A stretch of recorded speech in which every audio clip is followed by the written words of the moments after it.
One of the things that I've learned in the last 5 years is that so much of our programming, so much of our unconscious mind is rooted in the body. And people store traumas, shocks, crisis, past experiences that are strong emotional charges. They store those in the body because every time we remember the experience, we're producing the same chemistry in the brain and body as if it's happening. So the body actually becomes conditioned into the past. And so the body in its resistance is clinging to the known and the familiar, even though we want our future to begin to change. So if you understand then that you can't think greater than how you feel when you're addicted to certain emotions, or when you've been thinking and feeling in the same cycles and feeling and thinking that you condition your body to become the mind of that emotion, then when feelings become the means of thinking, then for the most part people are thinking in the past. So the body is struggling because it's clinging to the known, because it doesn't trust the unknown. And so some people would rather hold on to their suffering or their pain than take a chance in possibility. There's nothing wrong with that. It's just becoming conscious of the process. And so when people begin to do this work, the first thing we teach them is about that elegant, generous present moment. And when you're truly in the present moment and you're totally focused, something amazing happens. You forget that you have a body. You forget about the people in your life. You forget about the things you own, your cell phone, your computer, your car, your home. You forget about where you're sitting, where you need to be, what place you have to go to, and you forget about time in and of itself. You take your attention off of time. And in that moment, you become pure consciousness. Now that is the elegant, generous present moment. And when you are truly in the present moment, that intelligence that lives within you and all around you is always present. It's always paying attention. And that's the moment there's an alignment between the subjective consciousness that's free-willed and the objective consciousness of the quantum field. You're looking right in the mirror. So then, in order for us to heal our bodies, we have to get beyond our bodies.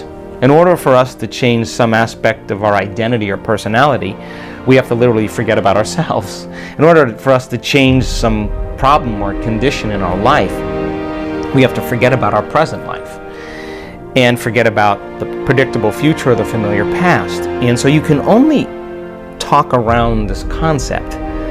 But for a person who struggles with creating joy when they feel so much pain, and that they're working on trying to fake it until they make it, my advice is very simple.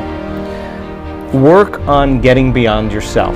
Now, there have been so many people in this work that have struggled and analyzed and tried to get beyond themselves and then tried to fake it and did all those things until they finally just followed the instructions and became nobody, no one, no thing, nowhere, and no time. Once you're that pure consciousness, the next question is, as consciousness, can you begin to put your attention on that field?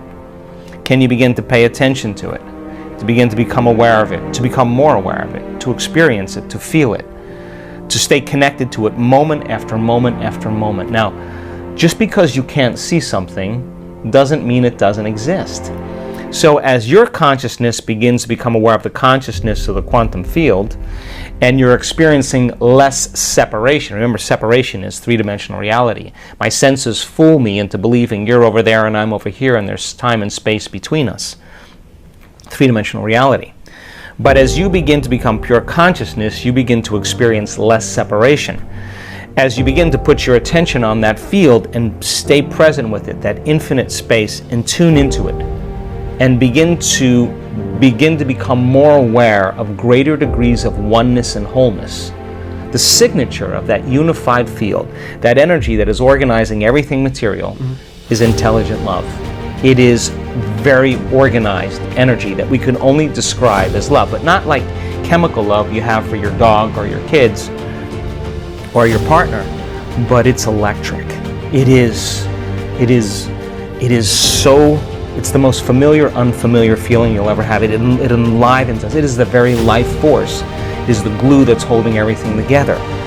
So then the moment you put your attention on it and you begin to connect to it, where you place your attention is where you place your energy. You're investing your attention and energy into that field, and you'll begin to experience greater and greater degrees of oneness and wholeness and begin to feel more love. And now you don't have to try, because the energy from these centers moves right into the heart. We've measured this thousands of times. And the person then is being baptized by the divine. And all of the struggles, all of the effort, all of the analysis, all of the bad meditations, all of the good meditations, all of the quitting, all of the complaining is worth it. Because that moment you run into it, it is the most amazing feeling you'll ever have. So I'm not asking people then to create a fake feeling just to pretend that they're there. I'm asking them to become passionate. And when they're in that field and they're no longer encumbered by their body, now they can think greater than how they feel. They're not connected to matter and anything material. They're connected to this field. So I think about when I'm creating, if I am going to do something unlimited, I gotta feel unlimited. If I'm gonna create something magnificent, I have to become magnificent. So we have to work ourselves up into that state. And so there's an excitement, there's a change in energy. And when there's a change in energy, when you change your energy, you change your life. And nobody changes until they change their energy. So the fundamental question is, what do you get passionate about? What moves you? And this isn't a mechanical process. We're intuitively wired to create.